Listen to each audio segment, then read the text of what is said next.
When I first came back to school, like my grades they were good, but to me they weren't as good as what I know I can do, right? I was kind of intimidated for going to college because I'd never been before, right? And I didn't get my full graduation, so the whole college thing and going back to school is kind of intimidating, right? When I was in high school, I was kind of like a C- student. I didn't really enjoy high school very much. And coming back, it's kind of the second chance to do good, and I've done a lot better than I expected. I think the biggest challenge that our students face is funding. It's being able to take care of your family and your children, pay the rent, pay for the tuition. It's so easy to get frustrated and just not get your answers and just say, well, I can't do this, it's too hard. I have a 3-year-old, and VCC is one of the lucky places to come to for school because they actually have a daycare. For me, it's like the student support workers. They basically act as an advocate on your behalf. Housing, financial assistance, personal problems, or just school, anything you need, they're there for you 100%.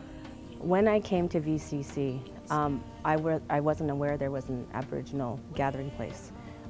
It made me want to identify more as an Aboriginal person, and it empowered me. I felt like I was now a presence on the campus. Usually in our communities, elders were keepers of the knowledge, people who you would go to. I guess today's classifications would be like counselors or advisors. You know, they're good for like listening and stuff. Like if you have problems, like it's been like a roller coaster for me with like family and just everything, and they've always been there to like be like your backboard listener sort of thing. Sometimes it's like having your grandmother, and then sometimes it's having someone who just kicks you in the ass when you're just thinking, you know, I just can't do this. So it's kind of nice having elders there. They give you perspective. I see that how we relate to our students is that we have a sense of community responsibility. If I am a part of designing a program, I'll make sure that it serves the best interests of our people. And in that way we build our community, we build our people, we build our kids, and we build our future.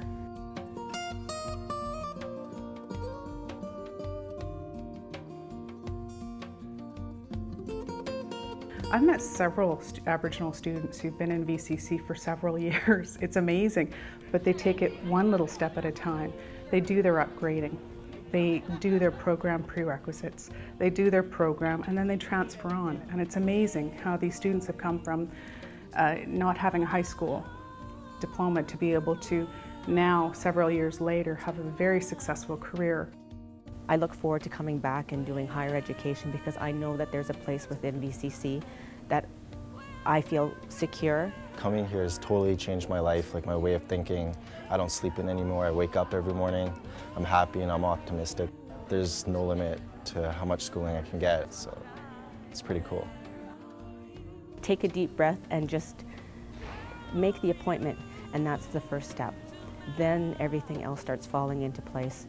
This was a big decision to make that leap to go back to school and do something for myself and ultimately for my son. And I thought, if I show him that I'm going to just be afraid and not do anything and just keep to myself, that's not being a good role model. I think education is one of those things that gives you the skills to just take that next step, to learn how to deal with things differently, to think differently. You surround yourself with people that are positive, and that's a really good thing. Somehow coming here, you learn how to kind of overcome those obstacles and see the future.